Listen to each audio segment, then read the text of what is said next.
A filosofia política costuma pensar que a soberania surgiu sobre o controle sobre a vida. Mas será que não haveria uma contraparte disso? Não seria a soberania fruto também do controle sobre a morte? Vamos falar um pouco mais sobre esse assunto? Então clica em curtir, se inscreva e vamos embora para o vídeo.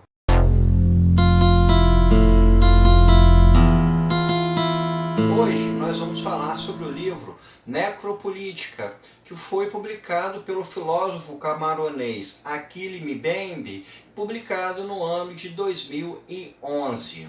O Achille Mbembe faz parte de um grupo de pensadores que surgiu na segunda metade do século XX, mais especificamente no final do século XX, vindo de países mais periféricos que não estão no eixo europeu dos Estados Unidos e que trouxe novas visões referentes às ciências políticas, às ciências humanas, de um modo geral, que são bastante eurocêntricas.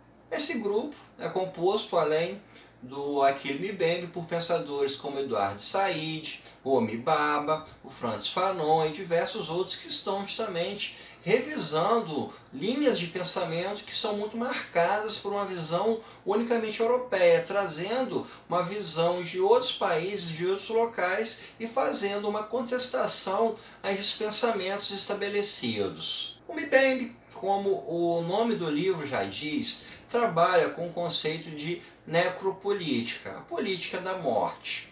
O que ele argumenta é que a soberania das nações, a soberania de um Estado, a soberania de um povo, se dá também por um mecanismo de controle sobre quem vive e quem morre.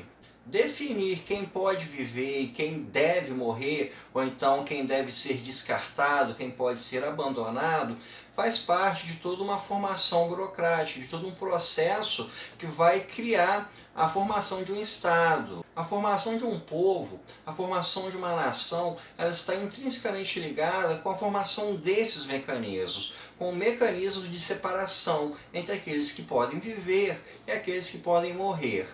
Mas para a gente chegar a uma linha mais profunda para entender a ótica do Mbembe, a gente tem que percorrer o caminho que ele traça no livro. E ele começa justamente falando sobre o filósofo francês Michel Foucault. O Mbembe aponta que a soberania, na visão do Foucault, nasce do poder disciplinador, ou então da biopolítica. A biopolítica é justamente uma forma de poder que vai regulamentar a vida, e é dessa forma como a soberania vai ser formada. Quando a gente pensa que um Estado determina leis de trânsito, um código penal, um código civil, legislações referentes à criação de filhos, a matrimônios, quando o Estado vai formar escolas, hospitais, a gente está falando de toda uma estruturação disciplinar de uma sociedade. O Estado vai criar toda uma estrutura de disciplina para que o ser humano viva, para que o ser humano busque a sua autorrealização. Assim, a soberania de um país vai se estruturar sobre o controle sobre a vida, sobre a formação de uma estrutura burocrática que vai permitir a existência das pessoas, vai criar normas, vai criar regras para fazer com que o todo social possa de fato existir. Ao analisar o pensamento do Foucault, o Mbembe acaba chegando à conclusão de que ele não seria suficiente para definir todo o funcionamento da soberania das nações. O pensamento do Foucault se foca para uma formação burocrática, para toda uma formação de uma existência do ser humano, para um poder que vai disciplinar a vida.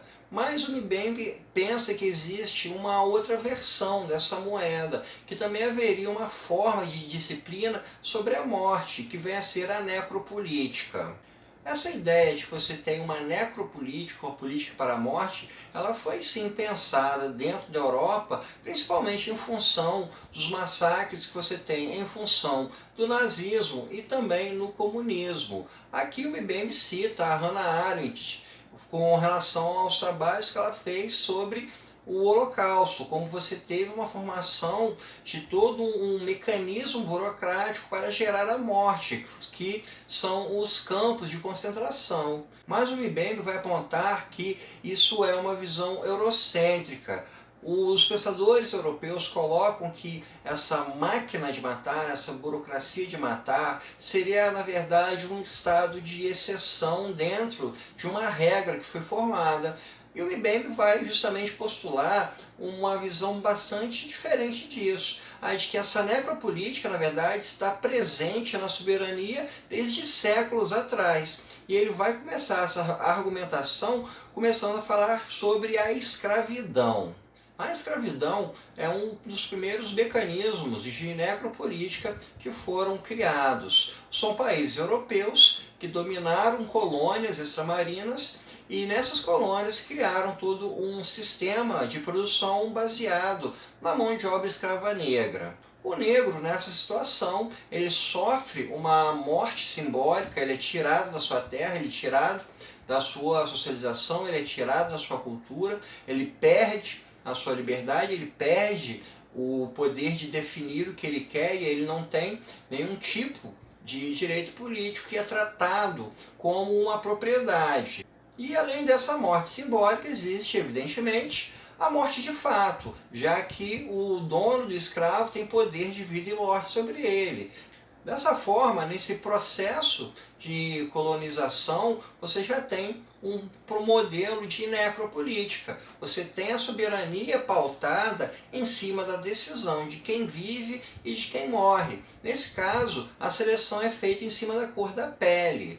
Você pega um homem ou uma mulher negros, você coloca que eles não são equivalentes a seres humanos, você o coloca como um objeto, você te desumaniza ele de todas as formas e com isso você pode matá-lo. Ou seja, cria-se um mecanismo de decidir quem vive e quem morre. Tanto é que essas relações de poder que foram aplicadas sobre os negros não foram aplicadas sobre os brancos, tampouco foram aplicadas dentro dos próprios territórios europeus. Esse modelo de necropolítica ele também se perpetuou ao longo da história de diversas formas. A gente pode pensar em algumas das guerras nas quais os Estados Unidos se meteram ao longo do século XX e no século XXI, como na Guerra do Vietnã, a Guerra do Golfo, a guerra nos Balcãs, a invasão do Iraque e no Afeganistão no século XXI, todos esses são casos de necropolítica. Você tem um governo que vai pautar a sua soberania a partir de atos militares contra outros povos, ou seja, a soberania vai ser pautada em definir quem vive e quem morre. Na Guerra do Vietnã, matava-se vietnamitas alegando a segurança dos Estados Unidos. Da mesma forma na Guerra do Golfo, da mesma forma no Afeganistão e também na guerra mais recente no Iraque. Esse pensamento pode ser levado para diversas outras situações. Por exemplo, no genocídio de Ruanda ou no genocídio da Bósnia, a gente tem um caso também de necropolítica. Você tem uma definição de quem vive e quem morre pautada pelo governo.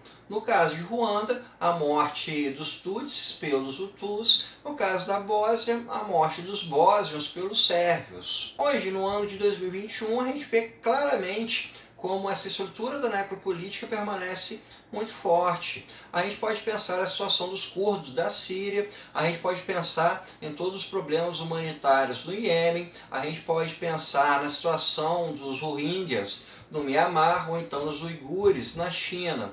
Todos esses são casos de povos que são perseguidos e massacrados pelos governos dos países onde eles vivem. Eles são uma minoria étnica e aquela maioria da população vai massacrar essa minoria e vai sustentar toda uma soberania baseada na morte do outro. O eu, que pertenço ao grupo majoritário, vou ver aquele que é do grupo minoritário sendo morto. E com isso, o daquele grupo vai garantir a sua soberania. É bastante possível pensar que um alemão na Segunda Guerra Mundial se sentisse confortável porque imaginava que o governo estava matando o inimigo, o judeu. Da mesma forma, é bem possível que um estadunidense durma tranquilo porque imagine que o seu governo está matando o inimigo, o palestino, o iraquiano, o afegão, o iraniano. Talvez também os sérvios dormissem mais tranquilo porque imaginavam que seu governo estava matando os bósnios. Da mesma forma, os hutus com relação aos tutsis. Assim a gente pode ter uma noção de que a necropolítica é uma estrutura disciplinar que é pautada não pela burocracia da vida, mas sim pela burocracia da morte. Estados definem quem vive e quem morre baseados em critérios de seleção, em critérios de pertencimento. Se Foucault pensou toda uma estrutura que fosse focada pela disciplinização da vida, o Mbembe vai nos mostrar que, na verdade, existe um outro lado disso que foi ignorado por muitos pensadores. O poder de disciplinar também pode se dar pela morte, e através do controle da morte, um país, um povo ou uma nação consegue garantir a sua soberania. Então, pessoal, isso é tudo por hoje. Espero que vocês tenham gostado e até o nosso próximo encontro.